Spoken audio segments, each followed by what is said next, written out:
Good morning बच्चों।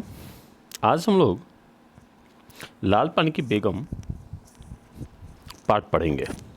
आज इसका पाठ वाचन हम लोग करेंगे। लाल पानी की बेगम एक ग्रामीण परिवेश की कहानी है, जैसा कि हम लोग लेखक परिचय में पढ़ चुके हैं। हम लोग प्रारंभ करते हैं वाचन को।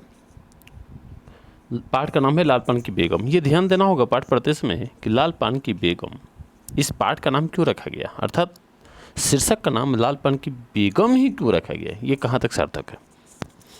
क्यों बिरजू की माँ नाच देखने नहीं जाएगी क्या? बिरजू की माँ शकरकंद उबालकर मन ही मन कूढ़ रही थी।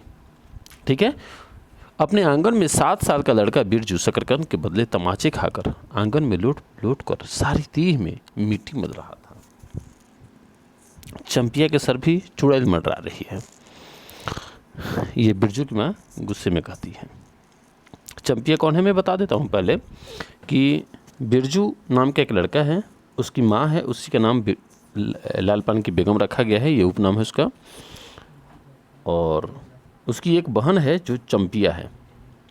दोनों लगभग 1-2 साल के बड़ाई छोटाई में है। बड़ी चंपिया है और छोटा बिरजू है।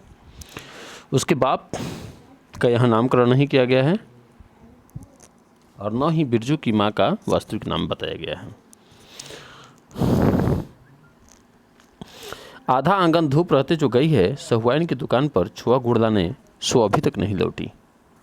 आधा आंगन धूप रहते, सोचिए उस समय शायद घड़ी का आविष्कार नहीं हुआ होगा, अगर हुआ भी होगा तो ये अनपढ़ लोग घड़ी का इस्तेमाल नहीं करते होंगे। ठीक है, चूँकि ग्रामीण परिवेश की कहानी है तो ये लोग धूप को देखकर समय का निर्धारण करते हैं। दिया बाती की बेला हुआ गई। बेला का मतलब होता है समय। बेला का मतलब क्या होता है? समय। किसका समय हो गया है? दिया बाती का, अर्थात शाम का समय हो गया है, सूर्यास्त का समय। आए आज लौट के जरा बागड़ बकरे की देह में कुकुरमाछी लगी थी। कुकुरमाछी क्या है? जो कुत्ते में लगी रहती है मक्खियाँ। इसलिए बेचारा बागड़ रह रह कर कूद फांद कर रहा था। बागड़ क्या है? वो बकरा है। बिरजू की माँ बागड़ पर मन का गुस्सा उतारने का बहाना ढूंढकर निकल चुकी थी। पिछवाड़े की मिर्च की फूली गांच। बागड़ के सिवा और किसने कलेवा किया होगा? ठीक है, पिछवाड़े में वो मिर्च की गांच लगाई थी, वो शायद यही चर गया होगा, यही सोचकर वो मारने दौड़ती है। बागड़ को मारने के लिए एक छोटा ढेला उठा चुकी थी कि पड़ोसी मखनिया फुआ का मैं थोड़ा सा बता देता हूँ, चित्रण एक तरह से कर देता हूँ कि मखनिया फुआ बिरजू की माँ अर्थात बिरजू के गांव की एक महिला है। हालांकि वो औरत नहीं बल्कि वहाँ की लड़की हैं जो अपने ससुराल नहीं जा पाती है। शायद ससुराल से अनबन था, अब किस बात को लेकर था यहाँ स्पष्ट नहीं है। हाँ, वह पूरे गांव की फुआ थी। जो कोई बुलाता उसके घर जाती, खाना खाती पीती रहती। ठीक है, खाना बनाने में भी मदद करती। उसका लड़का वगैरह कोई नहीं था क्योंकि वो ससुराल गई नहीं थी।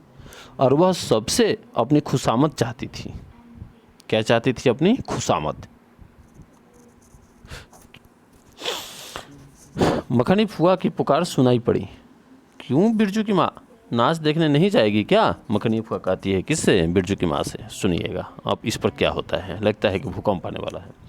बिरजू की माँ के आगे नाथ और पीछे पगहिया न हो तब न फुआ। आगे नाथ पीछे पगहिया न होने का मतलब हुआ कि संतान का न होना। ठीक है, जब मेरा कोई संतान न हो, संतान न हो तब न। गरम गुस्से में बुझी नुकीली बात फुआ की देह में धंस गई। फुआ को बहुत बुरा लगा। क्यों? क्योंकि फुआ का आगे नाथ पीछे पगहिया न था। ठीक है, कोई संतान नहीं था। उसे बड़ा बुरा लग गया इस बात को। और बिरजू की माँ ने हाथ के ढेले को पास ही फेंक दिया। बेचारा बागड़ को कुकुरमाछी परेशान कर रही है। आहा हा यार। ठीक है, ये तुम लोग पढ़ना, ये बकरे का आवाज़ है। बिरजू ने लेटे ही लेटे बागड़ को एक डंडा लगा दिया। बिरजू की माँ की इच्छा हुई कि जाकर उसी डंडे से बिरजू की भूत भगा दे, किंतु नीम के पास खड़ी पनभरनियों की खिलखिलाहट सुनकर रुक गई। बोले, ठहर, तेरे बप्पा ने बड़ा हाथ छुट्टा बना दिया है तुझे। बड़ा हाथ चलाता है लोगों पर। ठहर ठहर। मखनी फुआ नीम के पास झुकी कमर से घड़ा उतारकर पानी भरकर लौटी पनभरनियों से बिरजू की माँ की बहकी हुई बात का इंसाफ करा रही थी। जरा देखो तो इस बिरजू की माँ को। 4 मन पाट का पैसा क्या हुआ, धरती पर पाँव ही नहीं पड़ते। मन क्या है? तो बच्चों मन का मतलब होता है एक तौल, माप की इकाई, ठीक है, माप तौल की इकाई। 28 किलो का एक मन होता है कच्चा, और पक्का 40 किलो का मन होता है। उसमें मन ही ज़्यादा चलता था, ये किलो नहीं चलता था, चलता भी था तो इस स्तर पर नहीं था, ठीक है।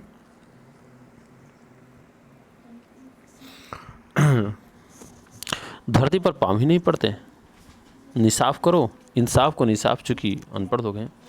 खुद अपने मुंह से 8 दिन पहले से ही गांव की अली गली में बोलती फिरी है।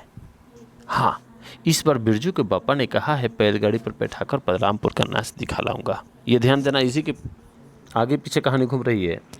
ये लोग 2 माह पहले से ही प्लानिंग कर रखे थे, ठीक है। बिरजू का बाप बोल रखा था कि मैं बैलगाड़ी पर बैठाकर पूरा परिवार को, अगल बगल के लोगों को भी, अड़ोस पड़ोस के लोगों को भी बैठाकर नाच दिखा कर लाऊंगा। कहाँ से? बलरामपुर नामक गांव से।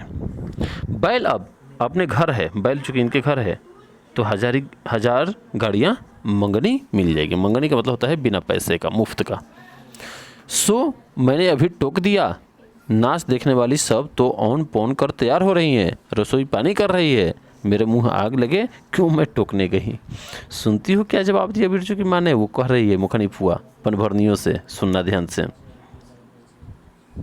मखनी फुआ थोड़ा हट कर थी, ठीक है, सोच लो किस प्रवृत्ति की थी। मखनी फुआ ने अपनी जीभ पोपले हुए मुंह के होठों को, पोपले मुंह के मतलब उसके दांत एक भी नहीं थे। अब सोच सकते हैं आप मखनी फुआ का, ठीक है, रेखांकन कर सकते हैं। एक और मोड़ कर ऐंठती हुई बोली, ठीक है, सुनिए क्या निकालती है बोली। अरे रे, हाँ हाँ, बिरजू के मैया के आगे नाथ और पीछे पगहिया ना हो तब्बा ना। जंगी के पतो हो, जंगी, जंग का मतलब होता है लड़ाई, सोच लीजिए जंगी के पतो हो लड़ाई में कैसी होगी। खैर जो भी वो देखते हैं क्या होता है। बिरजू की माँ से नहीं डरती, वह जरा गला खोल कर ही कहती है, फूआ सर्वे शीतल मिट्टी। शीतल मिट्टी का मतलब हुआ सर्वे सेटलमेंट, ठीक है। वो चूँकि बोल नहीं पाती है, निरक्षर लोग हैं इसलिए, कि हाकिम के बासा पर, ठीक है, आगे डॉट डॉट है जो कि यहाँ शब्द का प्रयोग किया गया है, इसलिए ये लेखक ने यहाँ नहीं दर्शाया है। यदि तू भी भेटी चढ़ाती तो तुम्हारे नाम से भी 2-3 बीघा धनहर जमीन का पर्चा कट जाता। बीघा क्या है? जमीन के माप का एक इकाई है। फिर तुम्हारे घर भी आज 10 मन सोना बंग पाट होता, जोड़ा बैल खरीदती। सोना बंग एक धान की क्वालिटी है, ठीक है। फिर आगे नाथ और पीछे सैकड़ों पगहिया झूलती। बिरजू की माँ के आंगन में जंगी के पतोहे की गला खोल बोली, गुलेल की गोलुओं की तरह तंतराती हुई आई। बिरजू की माँ ने एक तीखा जवाब खोल कर निकाला, लेकिन मन ही मन बेचारी महसूस कर रह गई। मिसाइल निकलने वाला था, लेकिन शायद मिस कर गया। गोबर की ढेरी में कौन ढेला फेंके? गोबर की ढेरी में ढेला फेंकने का मतलब सोच लीजिए। जीभ के झाल को गले में उतार कर बिरजू की माँ ने अपनी बेटी चंपिया को आवाज़ दी, अरे चंपिया, आज लौटे तो तेरी मुड़ी मरोड़ कर चूल्हे में झोंकती हूँ। अच्छा बच्चों, तो आज का पढ़ाई इतना ही रहा, ठीक है। देखता हूँ कि चूल्हे में किस तरह से वो मुड़ी को मरोड़ कर फेंकती है, क्या करती है, ठीक है ना। तो आज हम लोग अपने पठन को यहीं रोकते हैं, फिर आगे हम लोग पढ़ेंगे। Okay, thank you.